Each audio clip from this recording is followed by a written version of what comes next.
Release the Kraken!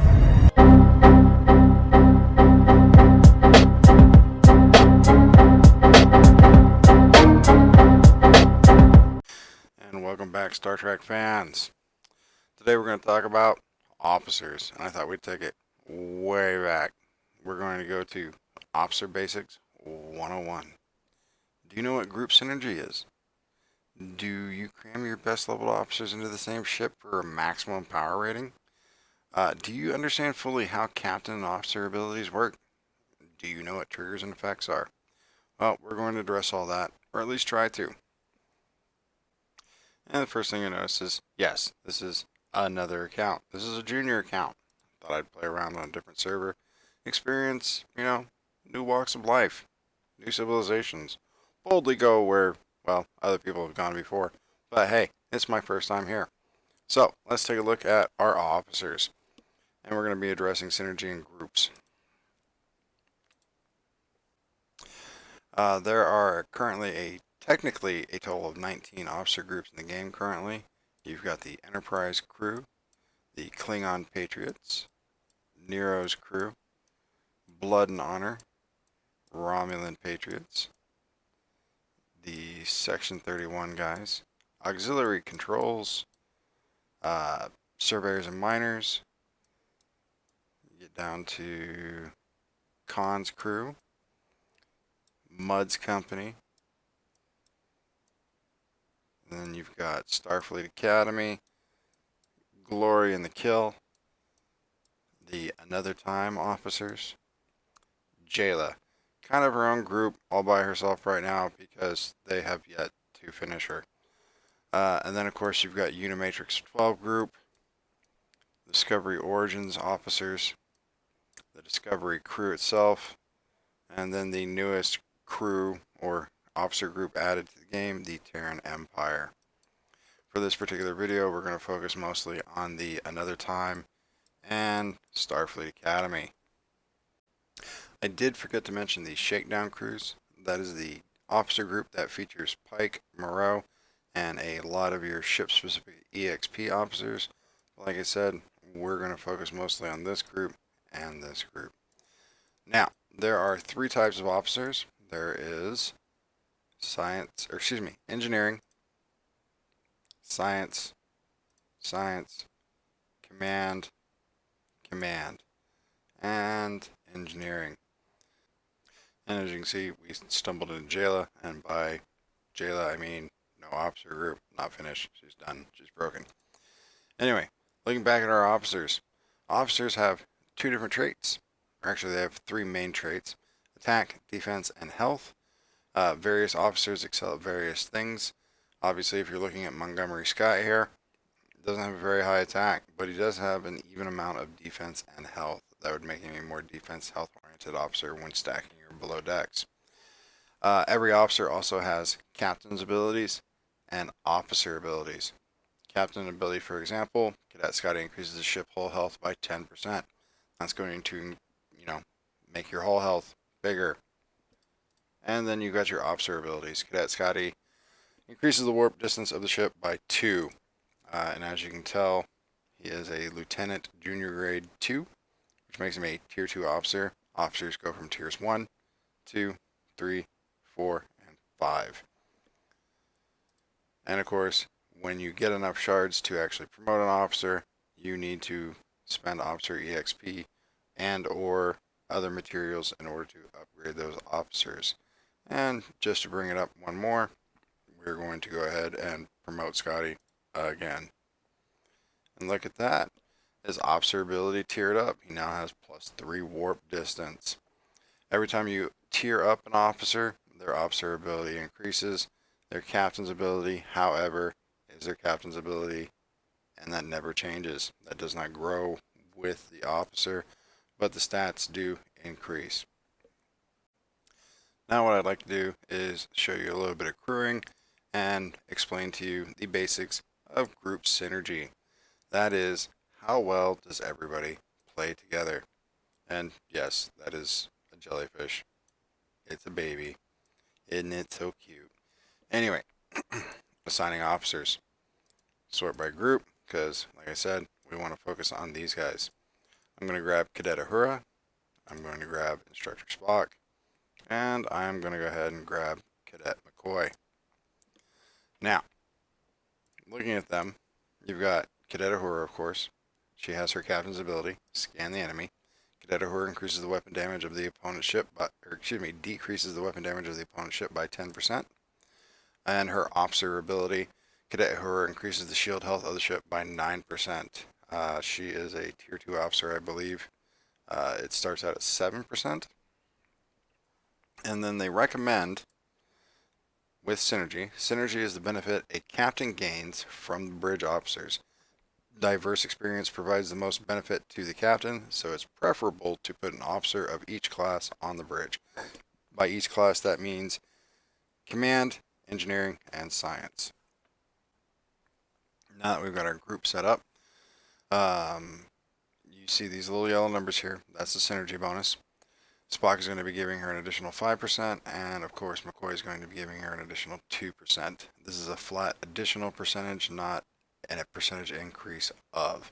So for example, if we hit the confirm button, we back out. Scan the enemy. Cadet Uhura decreases the weapon damage of the opponent's ship by 17%. So that means all incoming damage is going to reduce by 7%. And if we look a little bit closer at the officers, Cadet McCoy, for example, psychologist, during combat, Cadet McCoy increases the effectiveness of the captain's maneuver by 6%.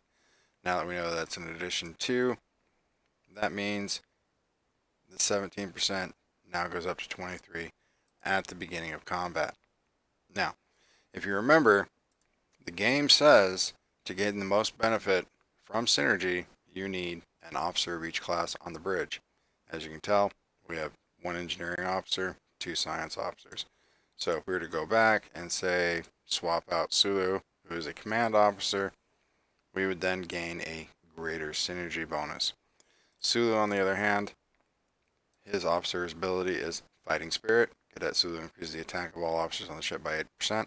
Which isn't bad at all, but since this is the very basic hostile crew in the game, as far as going out and grinding your hostiles, we want to go ahead and stick with McCoy. Less damage taken means more time out in the field, which means more hostiles killed, which in turn means more loot, more progression.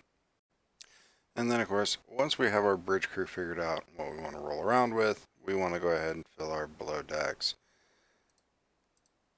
Colbert, for example, is going to give us a health boost. Attack and defense, not so much. So we're going to throw him up there. And then of course, it's going to give us a boost to the health of the ship. Other officers we can put on there. Gonzalez.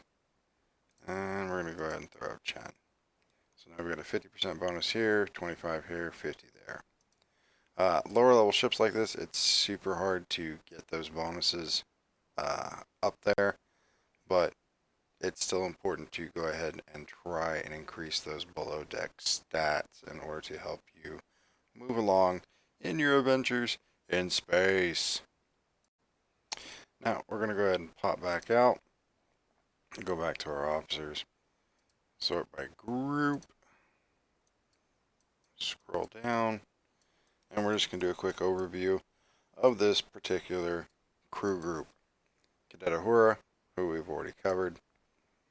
Instructor Spock, captain ability is knowledgeable. Instructor Spock increases the weapon damage of the ship by 5%. It's not a bad captain's ability. Kobayashi Maru, Instructor Spock increases the shield deflection, armor, and dodge of the ship by 12%. That means less damage taken, which is why he's part of the basic hostile farming crew. McCoy, his captain's maneuver, Cadet McCoy increases the health of all officers on the ship by 10%. Not very exciting, not very effective at such low levels. And of course, we already went over psychologist. We're going to look at Scott here. Nope, we already looked at Scott. You even watched me upgrade him. Yay! Sulu. Captain's ability, Big Shot. Cadet Sulu increases the damage of the first shots of the ship by 5% for the first round. Totally anticlimactic and totally useless captain's ability at such a low level. This is 5% of the base damage of the ship. And of course, if you're flying around with a standard ship, the base damage of the ship isn't that great. You're not going to have much of an effect. Fighting spirit we already covered. Kirk. Everybody loves Kirk, right? Cadet Kirk, motivate captain's maneuver, motivational. Increases the attack, defense, and health of all officers on the bridge by 8%. That's just on the bridge. That's not a ship as a whole. Not entirely useful. Tactician, Kirk increases the weapon damage of the ship by 8%. Still, this is base weapon damage of the ship, not overall damage as a whole. So not entirely useful at low level. Now, this basically gave you an overview as to why synergy is important, but synergy is not always 100% important. Now, we already know with this crew lineup, basic hostile farming crew, Cadet O'Hara is going to give us a 17% base chance to reduce all incoming damage, and of course, McCoy, because it's not Bones till he's blue. Anyway, McCoy is going to give you an additional 6%. That brings it up to 23%. But, for example, if I'm going into Federation territory to farm explorers and survey ships that I know are 100% energy damage, I want to break this up a little bit. Let's look at Chen. Chen has an officer ability. If the opponent is a hostile, Chen decreases the damage done by its energy weapons by 10%. Works against hostiles under level 50. Now, if we're going to swap Chen real quick, put her up there, we lose that 2% synergy bonus, which is going to bring her captain's ability down to 15%. And we lose that 6% bonus at the beginning of combat. So, beginning of combat, instead of being at 23% damage reduction, once we add Chen back in, that actually brings us up to 25. That's only really effective against, like I said, survey ships and explorer vessels. But that is a good example as to when to figure out when synergy is important and when it is not. And with that, that should bring us to the end of our Crew Basics 101. Nice in-depth look at the Another Time crew. Also gave us an introduction into how to set up your first basic hostile farming crew. As usual, if you found this video informative and would like to see more, hit subscribe. If you like this video, give it a thumbs up. And as always, stay safe, have fun, good luck, and we will see you again next time.